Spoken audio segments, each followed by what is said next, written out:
crypto rules for mortgages must reflect self-custody reality. This seemingly niche headline carries monumental implications for both the cryptocurrency market and, crucially, the traditional financial system, particularly in the United States. We're talking about how the vast, often self-custodied wealth held in digital assets could soon unlock access to mortgage loans, and the profound ripple effects this will have on global markets and your stock portfolio. Now, for years, the traditional mortgage industry has operated on a well-established, albeit somewhat rigid, framework. When applying for a mortgage, lenders assess your financial stability by examining liquid assets like cash in checking and saving accounts, traditional investments such as stocks, bonds, and mutual funds. Now, cryptocurrencies, due to their inherent volatility and previous murky regulatory landscape, have largely been excluded from this assessment until now. Just recently, on June 25, 2025, a landmark directive from Federal Housing Finance Agency, FHFA Director William Pulte, sent shockwaves through the financial world.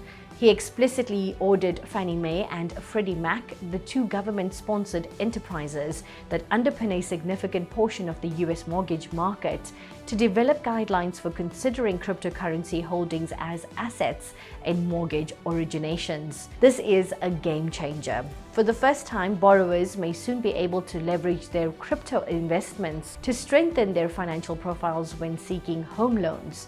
Now, the crucial nuance here and the reason for our headline lies in the type of crypto holdings being considered. Director Pulte's initial directive specified that only crypto assets evidenced and stored on a US-regulated centralized exchange subject to all applicable laws would qualify. This is where the concept of self-custody becomes paramount and where significant debate is brewing. Now, for those less familiar, let's quickly delineate the difference. Think of these as traditional banks for your crypto. Platforms like Coinbase, Binance in regulated jurisdictions, or Kraken hold your private keys and manage your assets on your behalf. While convenient, this introduces counterparty risk, the risk that the exchange itself could be hacked, become insolvent, or freeze your assets. We've seen the consequences of this with past high-profile collapses. Self-custody is the core tenet of decentralization.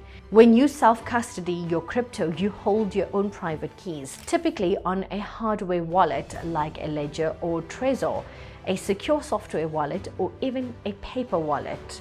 Not your keys, not your crypto is the mantra here. You have absolute control over your digital assets, eliminating counterparty risk. However, this also comes with increased personal responsibility. If you lose your private keys, your assets are irrecoverable. The current FHFA directive, by focusing solely on CEX-held crypto, is effectively excluding a massive segment of the crypto market, those who prioritize self-custody for security and decentralization reasons. And this exclusion carries significant implications. Let's break down the potential impact of these evolving mortgage rules, particularly considering the self-custody aspect on the US and global markets and your stock portfolio. By recognizing crypto as an asset, even initially through CEX's millions of crypto holders in the US who are asset rich but cash poor could suddenly qualify for mortgages or increase their loan amounts. This could inject significant new demand into the stagnant US housing market, which has been grappling with elevated mortgage rates and rising prices. A surge in demand could lead to upward pressure on some home prices, benefiting real estate developers, construction companies, and related industries. Companies like Lena, D.R. Horton, and even home improvement retailers like Home Depot and Lowe's could see increased revenue and stock price appreciation as housing activity picks up. Mortgage lenders, even those initially cautious about crypto, would see an expanded customer base. The current directive's exclusion of self-custodied crypto is a major point of contention within the crypto community. Many argue that forcing users to transfer their self-custodied assets to a centralized exchange to qualify for a mortgage fundamentally undermines the principles of decentralization and introduces the very counterparty risk that many crypto enthusiasts seek to avoid. This could lead to increased demand for regulated CEXs, where while potentially beneficial for exchanges like Coinbase, it could also lead to concerns about regulatory overreach and the centralization of crypto wealth. Expect significant lobbying efforts from the crypto industry to push for the inclusion of self-custodied assets under robust auditable frameworks. Regulators might be forced to explore innovative solutions for verifying and assessing self-custodied assets, potentially leading to new compliance technologies and services. Should regulations evolve to include self-custody, it could foster even greater mainstream adoption of cryptocurrencies, potentially boosting the broader crypto market capitalization and, by extension, the stocks of companies with significant crypto exposure or those offering crypto-related services. Conversely, if self-custody remains largely excluded, it could dampen some of the enthusiasm for broader crypto integration into traditional finance, potentially leading to a more muted long-term impact on stocks that are banking on widespread crypto adoption. The inherent volatility of cryptocurrencies remains a primary concern for mortgage lenders and regulators. The FHFA Directive explicitly instructs Fannie and Freddie to consider additional risk mitigants, including adjustments for market volatility. This could manifest as haircuts on crypto assets, where lenders might only count a percentage of the crypto's market value towards a borrower's reserves, similar to how volatile stocks are sometimes treated. This means if you have $100,000 in Bitcoin, only $50,000 might be considered. The emphasis might initially be on less volatile, larger market cap cryptocurrencies like Bitcoin and Ethereum, rather than smaller altcoins.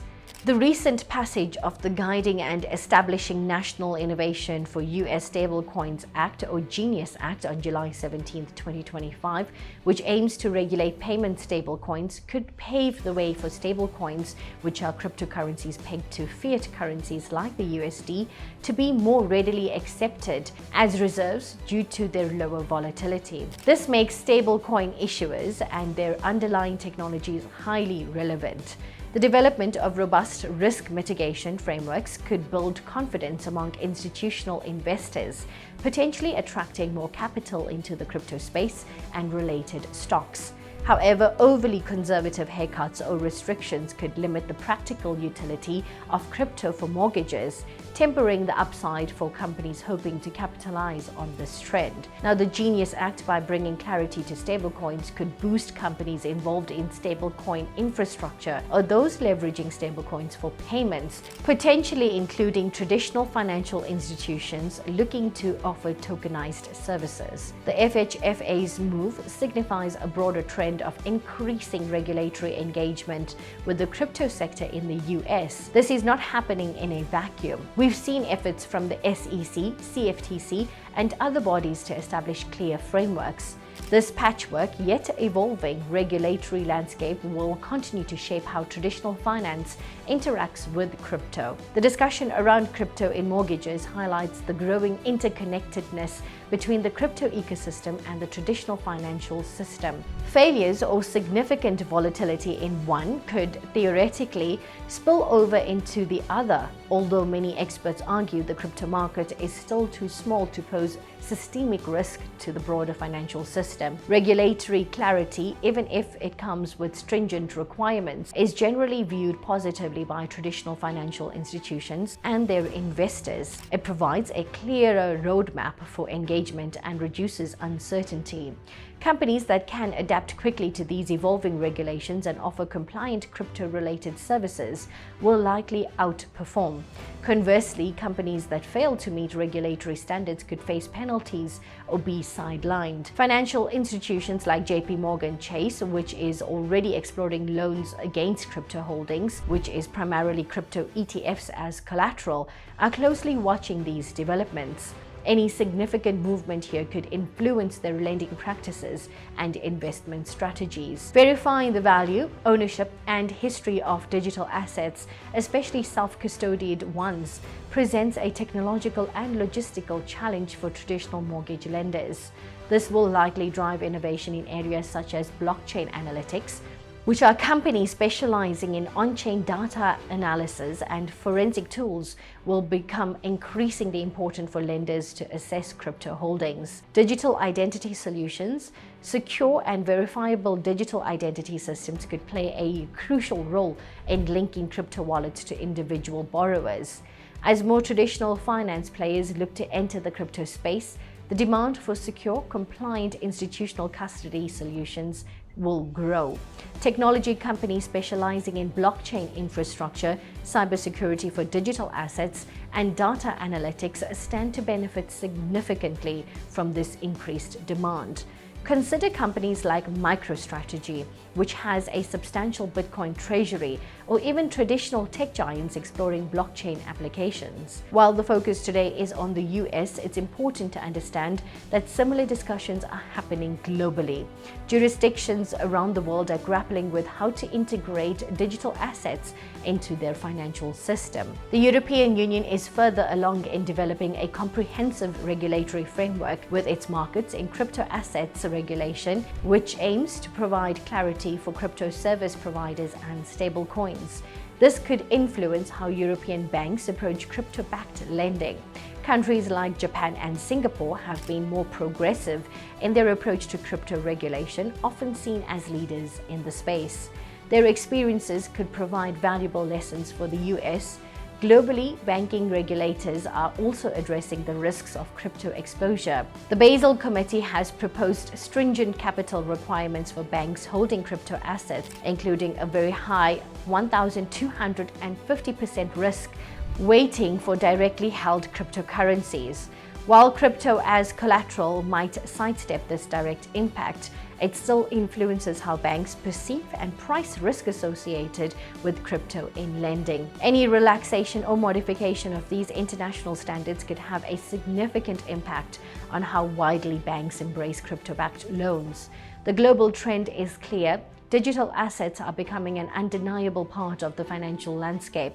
The question is not if they will be integrated, but how. On the other hand, proponents argue that ignoring crypto as a legitimate asset ignores the reality of modern wealth. Corey Clipston, CEO of a Bitcoin-centric financial firm, points out that forcing borrowers to sell crypto to qualify for a mortgage could trigger significant capital gains, taxes, or disrupt long-term investment strategies. The debate is robust, and the path forward would undoubtedly be shaped by these differing perspectives. So what does this all mean for the future? The crypto community will undoubtedly intensify its lobbying efforts to ensure that self-custodied assets are eventually recognized, albeit with appropriate safeguards. This could spur the development of auditable, verifiable self-custody solutions that satisfy regulatory requirements without compromising decentralization. Mortgage lenders and financial technology companies will need to innovate rapidly in their risk assessment models to account for crypto volatility and the unique aspects of digital asset ownership. This could lead to new financial products and services. If successful, this integration of crypto into mortgages could be a significant stepping stone towards broader mainstream adoption of digital assets in everyday financial transactions. These new rules are debated and implemented. There could be periods of increased volatility in the crypto markets as investors react to policy changes. Ultimately, this move represents a maturation of the cryptocurrency market and its growing influence on traditional finance. It signals a future where digital assets are increasingly intertwined with the real economy, leading to long-term growth opportunities for the entire digital asset ecosystem. For the US economy, the ability to tap into the substantial wealth held in cryptocurrencies could provide a much-needed boost to the housing sector and, by extension, other related industries. For stock markets, it opens up new avenues for investment in companies that are at the forefront of this integration, from blockchain technology providers to financial institutions embracing digital assets. The journey is just beginning. The complexities of valuing and securing digital assets, especially self-custodied ones, in a highly regulated environment like mortgages are immense.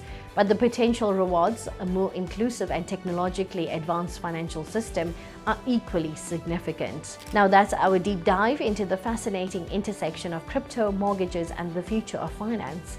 The debate around self-custody in mortgage rules is a critical one, and it will undoubtedly shape how millions interact with their digital wealth and pursue their dreams of home ownership. We'll continue to monitor these developments closely and bring you the most insightful analysis. Thank you for joining us.